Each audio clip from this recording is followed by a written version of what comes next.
technique in the whole world, or have other people also done this? So I researched and researched and researched and researched, and I am still researching. I haven't found anything even remotely similar to Platigleam. I believe this was the first time done worldwide, or if somebody did it, they didn't put it online. So maybe for 5 or 10 years. I will not reveal how it's done.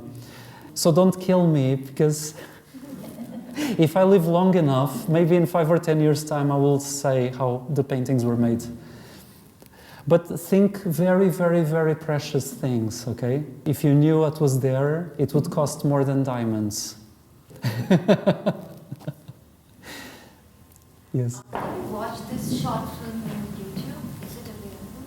No, Blue in Blue is still not available openly because we are trying to get it on platforms. If the movie enters, then it can easily be seen by hundreds of thousands of people very quickly, worldwide.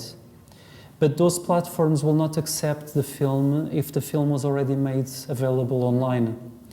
Now, what I can do with you all is I can give you the link and the password, and you can watch the film. I find it quite beautiful. I think Gianmarco really created something magnificent out of the gardens of the National Museum of Contemporary Art. There is a second film called Alba, Nera, which has not been released yet. It will be released now on the 1st of June. And Alba, Nera is about my Platigleam paintings. Alba, Nera was already seen by the jury of the Berlin Film Festival, and it's listed on the website of the Berlin Film Festival, but the public has not seen it yet. So it's on Vimeo, but as a secret video. I will give you the password, okay? You can share it with us? Oh, yes. And then probably later on you can write us an email and we can share that. And does anyone here work for the film festival, for example? If you know someone that organizes the Kathmandu Film Festival, I'm also very happy to give them the film to be projected. It just cannot be made totally public, you understand? Are you sure filming your work, or is it just your work? On the film? Neither.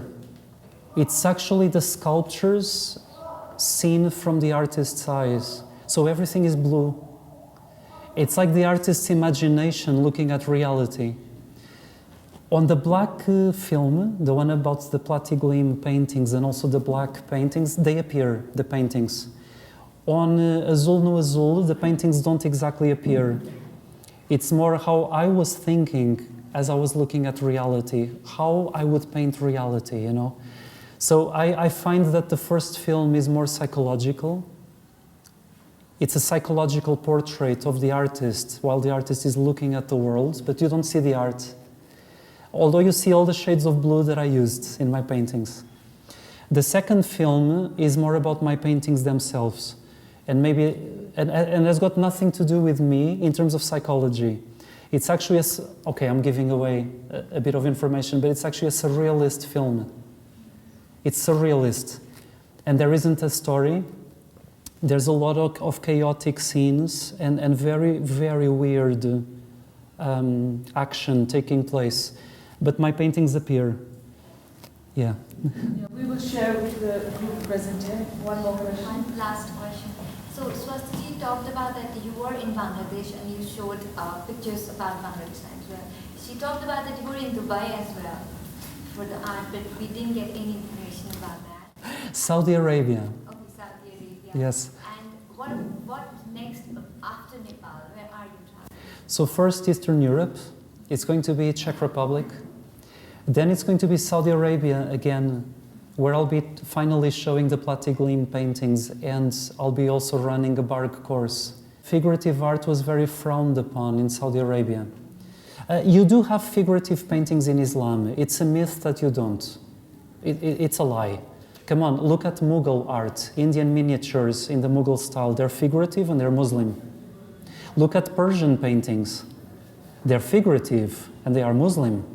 You do have figurative art in Islam, but it's not the dominant form of art. Usually it's more abstract or it's more based on plants and vegetation.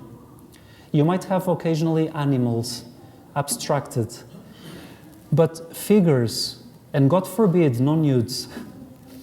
So it's a big difference between Hinduism and Islam, right? But now Saudi Arabia is changing so quickly and so dramatically that they are really desperate to learn realism. And it's in high demand. So I'll be there teaching realist art as well. Yes. And then it will be Britain. I'm finally having my first real solo show in London. Strange, I exhibit more quickly outside of the places where I live. And when is that? It's going to be this summer in August in Green Park, which is right next to the Ritz in London. It's amazing, you know, it's the best location. It also touches my heart because Portugal's most important artist of the 20th and 21st century, her name is Paula Rego. She died recently. And her gallery is literally 3 doors away of my first exhibition in London.